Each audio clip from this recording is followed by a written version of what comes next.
What you've got to worry about is an engineering compromise between two things. Nothing is permanent. I might want to change stuff so that if I say to you, here's an answer, George, cache it for a year, then if I want to change it, I've got to be awful patient. And I'll tell you a tiny story here. When Slack were signing their slack.com domain name with DNSSEC, they managed, people, others managed to shoot their foot off a bit and get it wrong. And what hit the cache was that there is no names in slack.com. And that was cached for the TTL that they had suggested, the time to live, the cache lifetime, which in Slack's case happened to be 24 hours. So here's this enormously popular service forcibly offline because DNS caching for 24 hours.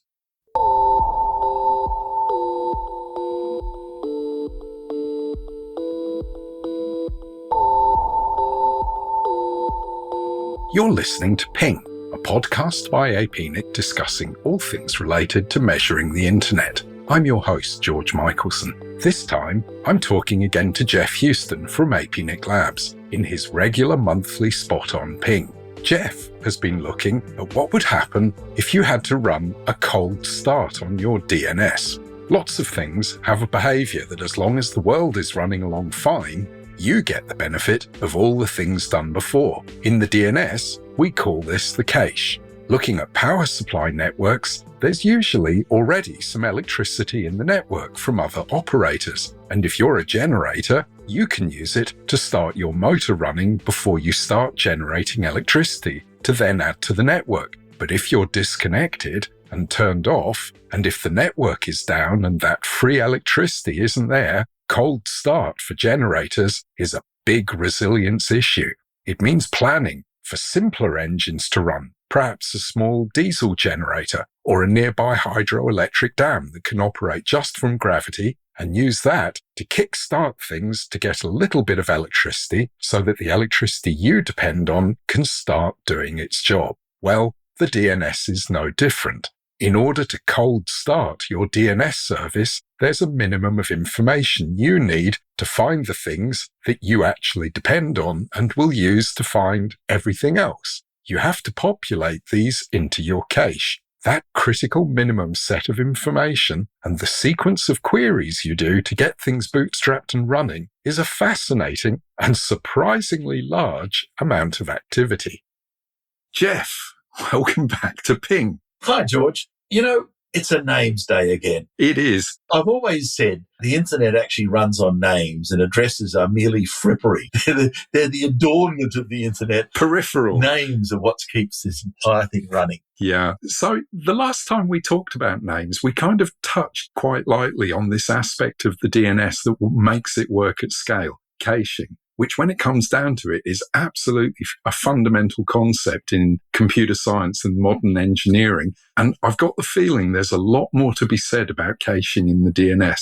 Do you reckon we could have a go on that? Well, we can. And I'd like to start with what I thought was an absolutely brilliant presentation by the Internet Software Consortium, the folk who bring you the bind name resolution software, Ondřej Surý, who works there. He was talking about cold start DNS. So here's the question. I'm going to resolve a name. What name? Oh, I'm going to resolve teams.microsoft.com. Good name. Good name. A lot of people use it. So we're not mucking around here. And my resolver just crashed and I've just started it and I'm now looking from the point it started. So this is a cold start. Right. How many queries will it take to resolve teams.microsoft.com? In the ordinary course of events, your server hasn't just crashed, and there's this thing in your server, which is the cache of all things that it's previously ever known and looked up. And you've just said, I ain't got that. Well, I might have done it to myself. I might have been the world's unluckiest user and gone and asked a resolver that has just come up from the dim, dark depths of breathing its first breath of electronic oxygen. I might encounter one, rarely. Yeah. But the issue is, if I don't have a cache, if I have no jump start, the DNS does work. You can start resolvers cold. They do all the time. And the issue is, what's the burden of giving it a name to resolve if you don't have a cache to help you? Right. So this was the meat of Ondřej's talk. Well, Now, this was the surprise thought bubble.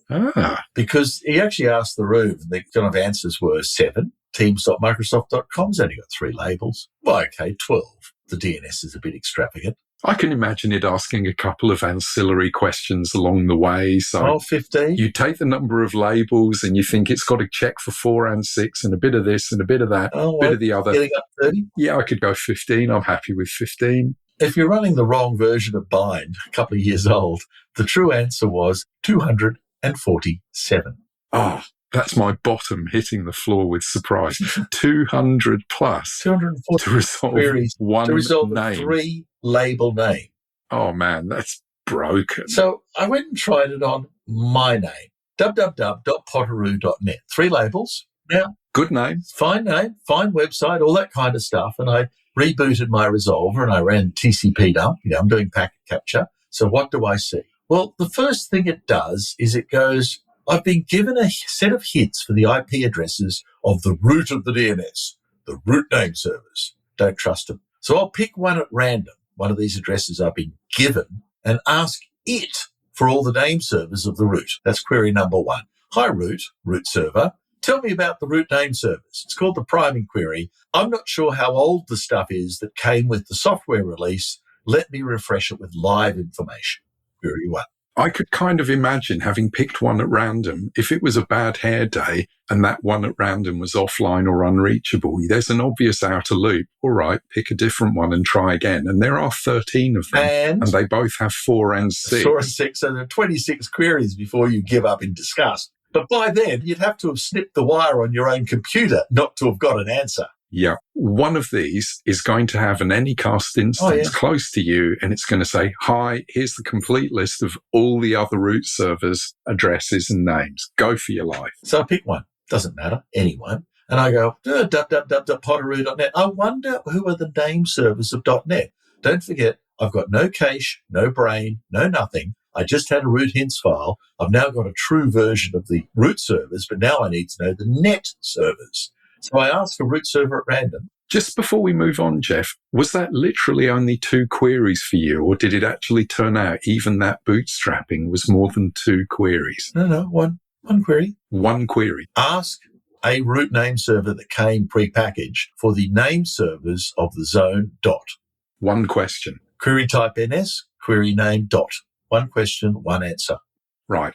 The next question, pick any of those IP addresses of the root name servers. Just one. Pick them. Pick one. And say, tell me the name servers for .NET. Fine. 1 answer.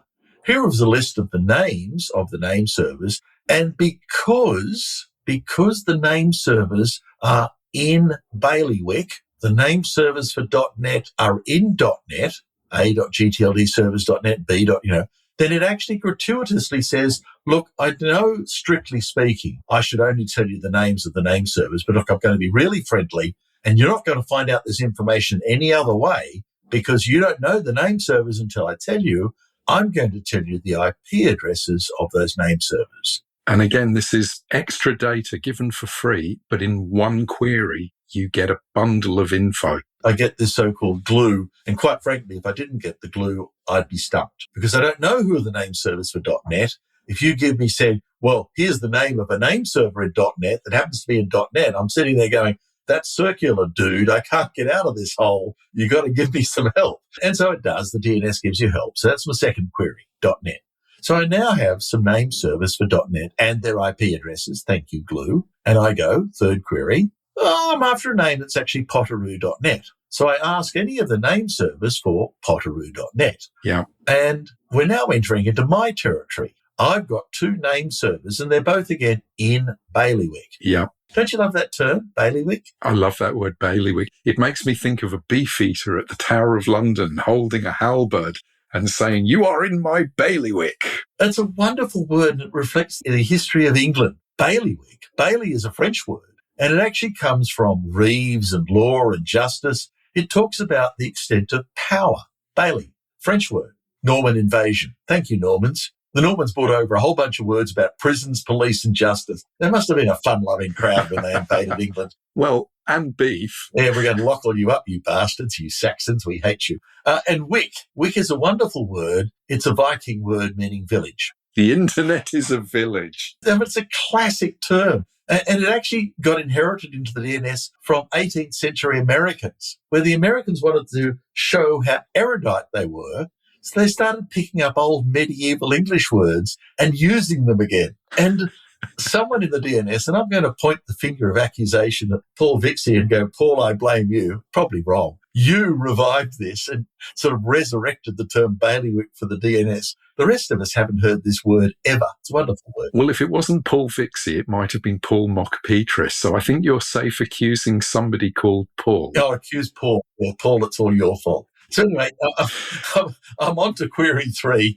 I'm still resolving Potteroo.net slowly. There's a moment here, a priori, to use a bit of French, you don't actually know if Potteroo is a label directly in .net, or if you're going to be told, I don't know, you have to ask somebody else. George, I'm a very up-to-date, fashionable querier. I follow all the latest RFCs. If I was a bearded old-timer, crusty from the 1990s, I would actually ask the root servers, not for the name servers of .net, nothing so silly. I would ask one of these root name servers, tell me the IP address, the A record for www.potteroo.net. And the root server would come back going in a gently chiding fashion, no, I don't know that, Geoff, but you seem to want to know my neighbour, the name servers for .net, go ask them. Right. Oh, referral answer. Hi, .net, tell me about www.potteroo.net. Geoff, calm down. I'm a .net server. I can't answer that, but I can tell you, and here's a referral for potteroo.net. Go ask them. But we stopped doing that because it leaks information like a sieve. Oh, well, a whole host of people have just learned that you, Geoff, are looking for this label. Unassociated parties have learned a lot about you and your query. My .very.secret.name. I don't want other people to know I'm asking about. Yes, that name. Yeah, a lot of people know. The current fashion, and most resolvers are now there, and it's, up around well over half of users. Query minimization. Only ask what's relevant at the point where you're asking. So when I say you ask the root for the name servers of the root, and you ask a net name server for, the next one down, you're deliberately only minimally exposing information. That's good. So anyway, I've asked for potteroo.net. So to keep in the background the idea there's a conversation about caching here, having learned everything about the root and having learned the things you need to know in future to ask about .net, you have immediately popped them into your local cache. My resolver will never ask that question again for the time to live, the cache time of those records. So I'm never going to ask it again for quite some time, hours, sometimes even days, depending on what those TTLs have been set. Great. Keep that thought alive. Keep on down the line, Geoff. You haven't got to the end point yet. Well, I've got glue records. I've done my third query is the nurse name service for Potteroo that says, go ask these people. I go, aha, here's the name, www.potteroo. Tell me the answer, oh, name server for Potteroo. And it goes, here's an IP address, have fun, fill your boots, do what you need. 4 queries, 3 labels, 4 queries, standard stuff. Yep. But Geoff, teams.microsoft.com.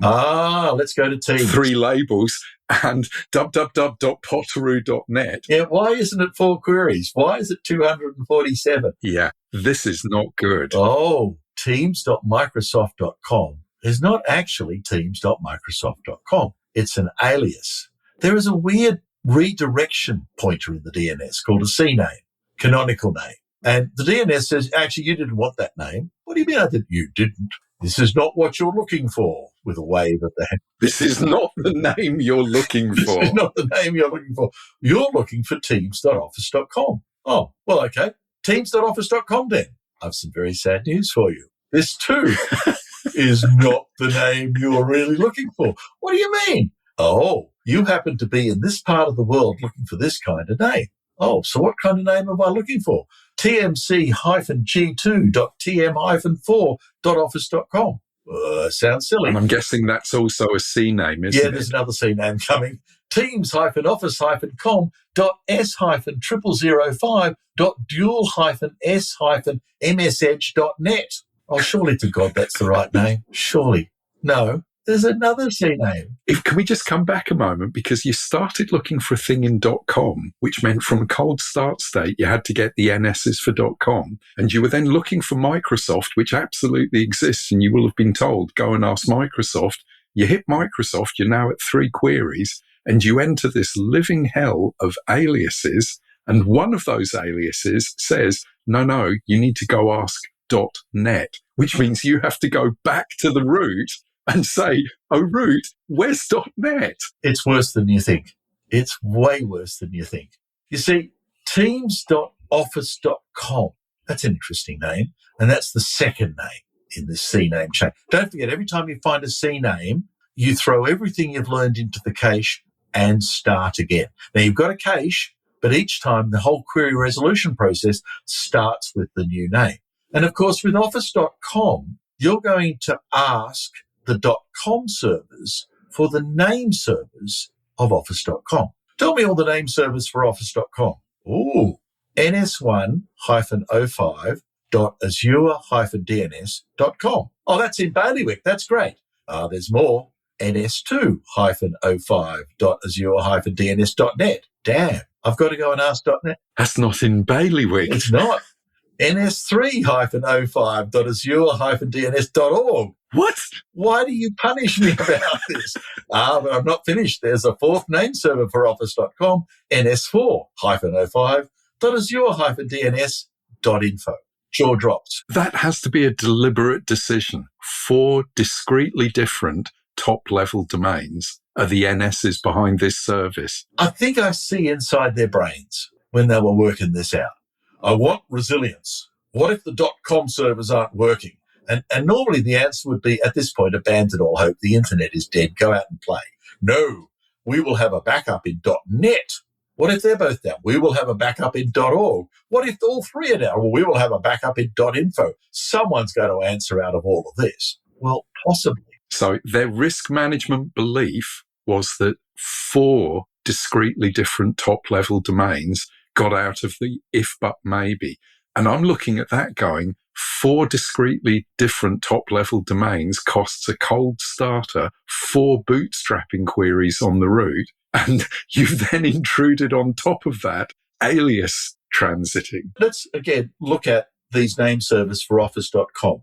By strict definition, when I ask for the name servers of office.com, I will get a list of these names and I will get their IP addresses as additional glue records. Just like you did when you were bootstrapping at the root for .com. Should I use them?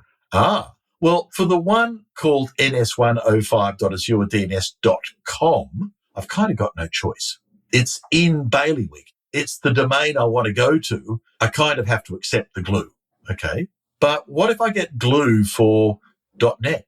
No, I can't use that. Why not? It's free. Or it might be a lie. Right. I have to resolve it from scratch. This is a moment which has been exploited by hackers in the past. They're functionally doing a thing that I think is called poisoning the DNS, because poisoning the cache, that I deliberately give you the answer that you want, but I add these additional IP addresses of name servers that are mine, and I try and get you, poor gullible you, to believe them and accept them on face value. And the real thing is, you should only ever take the in bailiwick, still have that word, the in bailiwick addresses, because you've got no choice. You're over a barrel. But all the others, don't use them. You could be being misled. What does that mean? You've got to find the address. I've got to ask them. I can't accept helpful hints. So I'm now generating a lot of queries. Oh, yeah. But let's go one step further, because there's this whole thing about who is authoritative for the name servers of a delegated zone.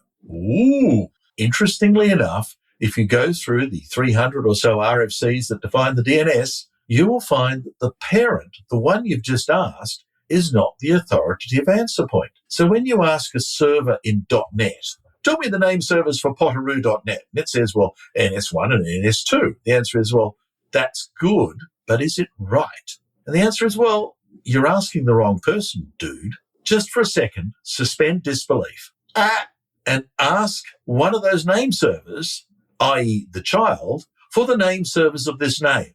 Hi, ns1.potteroo.net. Tell me the name servers of Potteroo.net. And you will find that that answer is authoritative. It might not include the thing you just asked in that answer. It could give you anything as an answer. Whenever you get replicated information in the DNS, you have to live with the possibility that might not be replicated. It might be different. Yeah, we touched a little bit on this when we discussed the DELEG draft on this. Yes. And the idea of how to establish authoritatively what's going on. And the issue is, if you're appropriately paranoid, you must always believe the child, not the parent. But that also means you've got to query the child, more queries. Another query. Another. Is there no end to the number of queries? I am beginning to get a sense why the number got so large, Geoff. We're building up to 247. We're building this up really quickly. Part of it is, do you want to be fast or do you want to be thorough? Do you want to follow every last byway or you just want to get to the answer? And that's a really interesting question. Should I resolve the name of every name server of office.com, all four of them, when I'm only going to use one of them? Should I be assiduous and thorough? Should I be the right version of obsessive compulsive that matches the impulses of people who code? Or should I just go, milliseconds are on the line here, I'll just run with the first answer? I kind of want to divert just a moment. I like simple, and there's a part of me that's sitting here going, the internet police, the ones who don't exist, probably should be hitting at Microsoft saying CNAME chains are a really bad idea. And the number of NSs you put behind a domain, it's not your belief that it needs to be 4 independent top-level domains. You've gone too far. And I'm kind of thinking their rebuttal would be, A, you're not the internet police, and B, you're not the boss of me, and C, we actually are using this to do some things, because when you do that CNAME lookup, we're in the position of using a CDN and we can give you a different answer to the guy over there. You see, that's the thing. You see, I actually run a name server for Potteroo.net, and that's me being a crusty old greybeard, because that's not the thing you do. The thing you do is go to anyone who says, I'll host your web server for you, and you say, well, host it. Now, in the dim, dark days, they'd say, well, fine, let me run your entire DNS zone, Potteroo.net. And I go, no, just the name server, dude. Mate, that's a lot of acid I've handed over to you. I'm not going to do that. And so the answer was, how do I forklift one name out of one zone and drop it into the control of somebody else? Yeah. And the answer is CNAMEs. Because what it's really saying is that name, www.potteroo.net, that's not a real name. That's just a bit of lipstick on the pig. The pig is over there in a different sty, and it's got a different name. And it might be an Akamai name or a Cloudflare name or whatever else, or an Azure name. But the target of the CNAME is where that forklift is happening, okay? Yeah. So let's go one step further, because I can. All Akamai names tend to be 2 CNAMEs deep. Why? 2. 1, to lift it out of its home. Hi, that wasn't the name you thought. It's actually under control of Akamai as a hosted name. 2, where are you, George? You're in Australia. I have a server in Brisbane. I'm going to CNAME the generic name to a server really close to you, so that when you go to this resource, the speed's going to rock. Right. So I do the 2 to 1 to isolate, 2 to steer. Now, Microsoft are doing 5 because the internet police haven't knocked on their door. And you kind of go, couldn't you have done it better? And I think the answer was, well, we could have, but we didn't. So you have given me a nice feeling about Cold Start involving a lot more query than I possibly could have imagined. And I feel like there are 2 stories in this that we probably could have some fun talking about. And the first one is this word cache. And so I get a thing from you and I decide to hang on to it for the length of time you tell me you think you're going to keep it before you might change it. It's not a rule. It's only a guideline. Only a guideline. And I'm in this beautiful position that I've built up a model of all the things I've ever been told and the age they're in. And the thing is, that model means I might not be asking all these questions. I had to under Cold Start, but the next time I go and look at Guardian.net, I don't have to do this dance over .net. Yeah, exactly. The second time you go to teams.microsoft.com or one of your app stores, it comes back in an instant because it's gone through that rigmarole and loaded the cache with basically the answer. It's gone through all the intermediate stages of discovering that answer.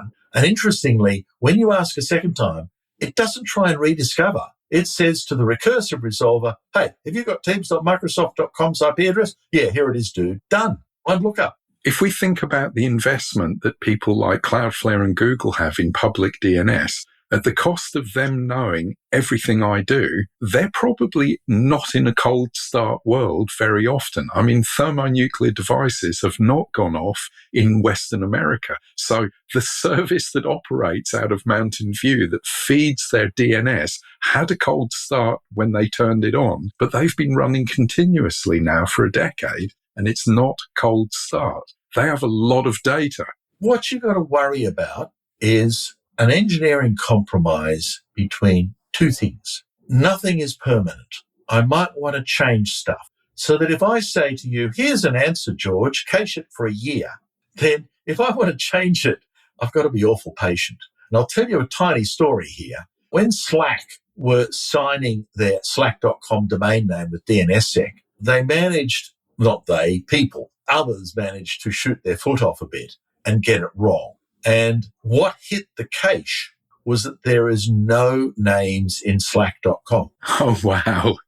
And that was cached for the TTL that they had suggested, the time to live, the cache lifetime, which in Slack's case happened to be 24 hours. So here's this enormously popular service forcibly offline because DNS caching right for 24 hours. But you did just say it's only a suggestion, it's not an instruction. Yes, and some folk make it longer and some folk stupidly make it shorter, but it is only a suggestion. And certainly when I say to you, here's an answer, remember it for 3 seconds, most recursive resolvers would say, Geoff, get serious. If I'm going to process this answer, 3 is too short. Minimum of pick a number, 15, 20, 60 seconds. Yeah. But if you have a giant foot gun and you and the person publishing decide, yeah, it's a day, then your harm of mispublishing has 24 hours of duration in the distributed world. Right. But if I'm looking at teams.microsoft.com and I'm looking at Cold Start, if I put a cache lifetime of how long? 1 second? Then once it expires, I'm back into the hell of rediscovery. Right, because cache ejection doesn't make you go and requery it. You wait till somebody needs it, at which point you don't have the cached state. Well, people keep on tinkering and some implementations will query for you just in case to be sure. But most of the time, no, the next person who comes along will find basically an empty cache and have to do it all over again. Now, it won't be a full top-down discovery, but certainly bits of this will have disappeared. You've got to discover a lot more than you thought. So there is this issue about what are you optimizing for, performance or resilience? Yeah. And that's the real trade-off when you're designing a DNS system. I can put in 13 name servers, look at the root, each with a V4 and a V6 address. That's 26 points. Is anyone really going to hang around while your recursive resolver unsuccessfully makes 26 queries only to learn you pulled the Ethernet wire out of the back of your laptop? No. So, you don't need to go full overboard, all guns blazing on resilience. You don't need to over-equip. And most folk think 4 is a good number for name servers. Oddly enough, odd numbers are evil. 6 is a good number. 5 is an evil number. Don't know why. But they never go the full 13 or something outrageous like that. That just really doesn't work.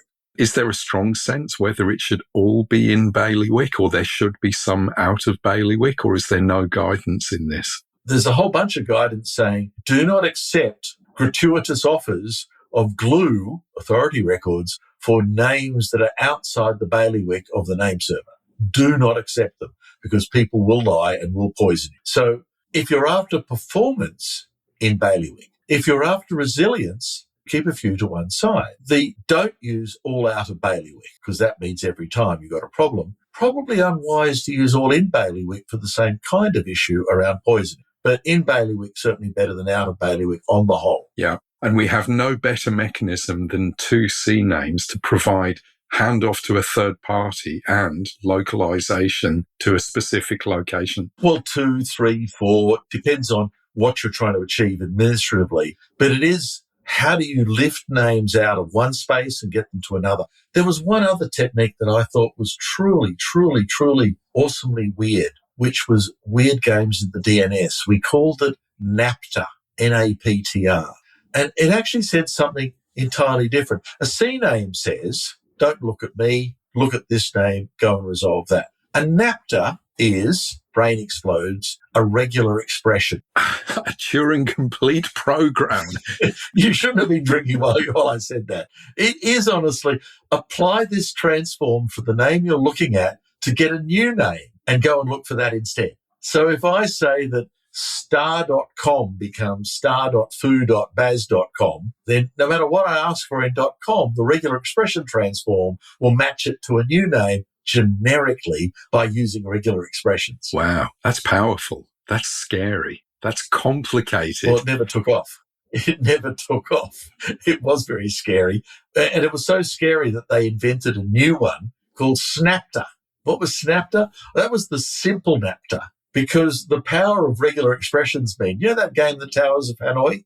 Oh, yeah. You could play that in the DNS with Napter records. Yeah. Because the awesome power of regular expression. So there's a number of techniques of how do you move something. You see, the problem is that URLs have this sort of duality about what it is and where it is. Yeah. And the conventional URL, as distinct from a URI, a URL is actually a locator and it's not an identity, but we all use it as identities. So when I go and change the organization of my web page and put things in different places and so on, how do I keep all the old URLs? Or do I not change the organization of my web page because ...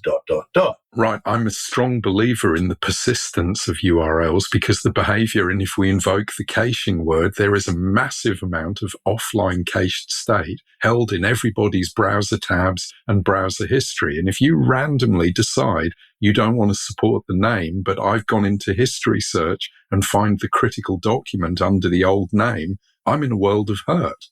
You are.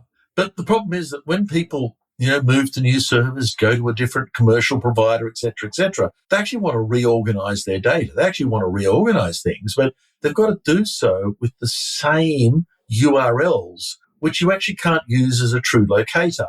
So you need translation systems in the DNS. Yeah, if we walked into URIs as the default instance of how we do this, we'd have the necessary level of indirection that CNAMES is providing, and we might be able to stave URIs as persistent things. Oh, everyone knows that academics live in ivory towers. Thank you for calling my apartment an ivory tower. Does that mean it's worth more? And no one listens to them. Now, it made sense, but it gelled with the people at the time. Locators sort of, right, done there, on to the next problem. Yeah. I've spent 2 minutes thinking about this, on to the next. So, yeah, you're right. Last time we spoke, there was a component of this that was the kickoff, was the tragedy of the commons. And I think there's a flavour of risk of tragedy in the commons in the bootstrap situation you've just described. Here we have something that is truly critical for the global community that use Microsoft product. And if you walk into a world where there was a local power outage, you have a 250 query burden in the global DNS framework for you to learn how to get to Microsoft. That doesn't sound to me like a good situation. Optimizing for disasters is never fun. And I don't think that's worthwhile. But what is more realistic is that bits of the internet may not be there at the exact time you need it.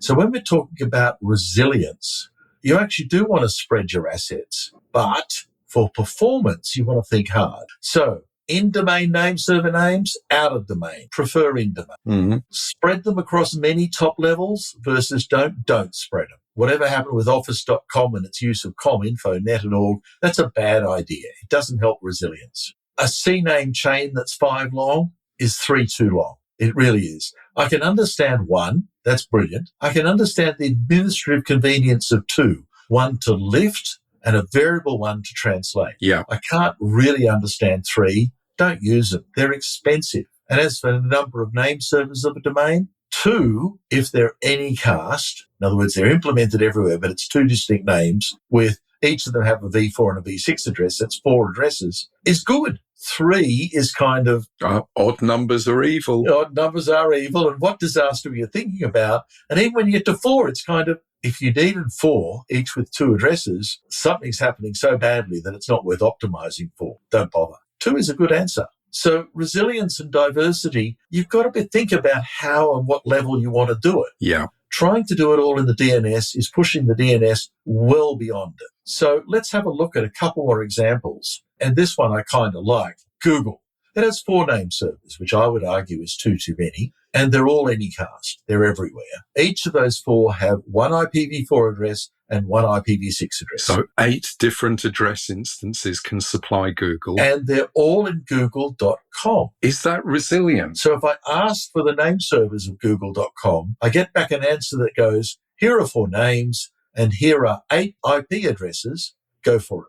Nothing more to ask. But they all reside within Google's own assets of BGP routing, global connectivity, and naming. No, hang on. They might all reside within Google's assets, but they're in different routed prefixes, but in both 4 and 6. Right. They don't fate share. We're learning, George. We are getting better at this. Right. And so that's not a bad idea. Let's go over to cloudflare.net. There's kind of an ancillary behavior that means Google's operational practices now has to have a black book requirement. You never, ever play with the routing plane in all of these IP spaces at the same time. If you have to do something... That'd be shooting your own foot off. That would be a very bad idea. Yeah. They're obviously moving risk into different aspects of reliability engineering for provision of what it is to be Google. Well, and it's a minimal piece of engineering, but I think it gives resilience and performance.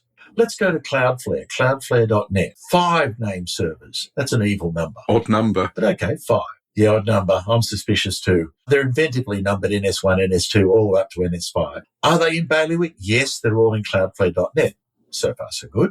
Each name has 3 IPv4 and 3 IPv6 addresses. Yeah, of course you can do that. It's legal because it's not the names that matter. It is the addresses. But now those 5, right, have become 15 times 2, which is 30. That's a lot of IP addresses. I've tried A, I've tried B, I've tried C, I've tried D. You're going to give up. Resolvers aren't that persistent. And you kind of go, I'm not sure what you were thinking, Cloudflare. You've kind of gone overboard and there's a whole bunch of stuff that no one is ever going to do. It's good that you're in bailiwick. Full points. Putting 3 V4 and 3 V6 against every name server? Yeah. I think you had an enthusiastic afternoon. I think that was actually a silly thought. You should have gone to sleep instead. I would have said do 2 and have 3 of each if you like, but do 2 and have 1 of each probably would have been as good. A direct correlation between names and addresses is, for the DNS, simple. Stacking IP addresses up against a single name is, I don't know,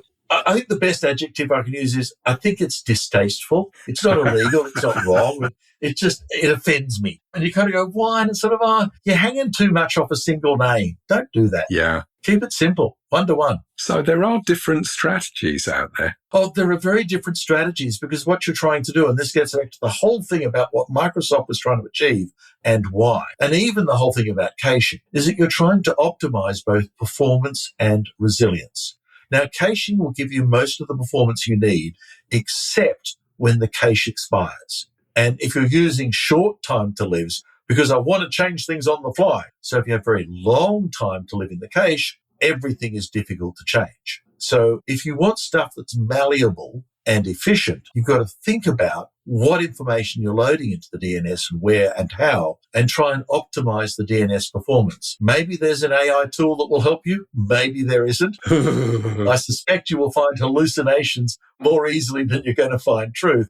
But there's an awful good stuff to read about this topic and some good presentations to watch about engineering both resilience and performance in the DNS. So Ondřej's presentation covered off on a lot of this? No, it was a mere starting point as to there are hidden gotchas in the DNS. His story was actually, bind and 247 queries. Yeah. We started trimming out the fat. We started saying, I'm not going to ask the child. I'm just going to rely on the parent. I'm not going to resolve all the name server names. I'm only going to use one. I'm going to take the short path to the answer and only go down the byways and diversions if the shortest path didn't work. I'm going to code for optimal performance and only exercise resilience if the shortest path didn't work. So his story was about how engines negotiate. But the DNS is two parts. It's the engines that go through the minefield that the folk who will actually configure their names set for those engines. And the answer is, don't get too clever when you're setting up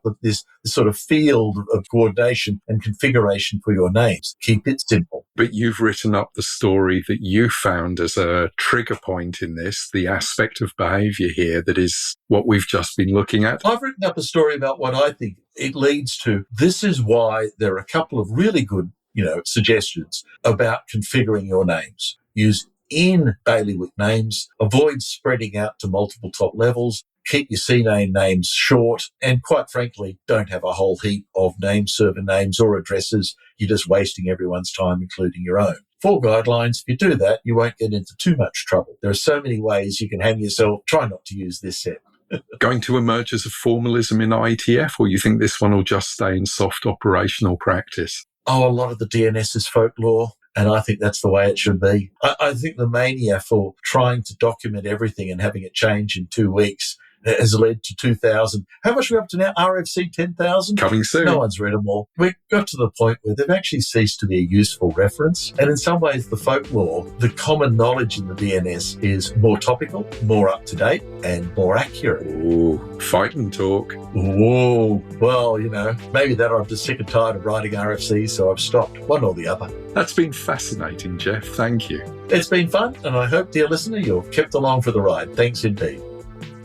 If you've got a story or research to share here on Ping, why not get in contact by email to ping@apnic.net or via the APNIC social media channels. Also, remember the measurement at apnic.net mailing list on Orbit is there to discuss and share relevant collaborative opportunities, grants and funding opportunities, jobs and graduate placings, or to seek feedback from the community on your own measurement projects.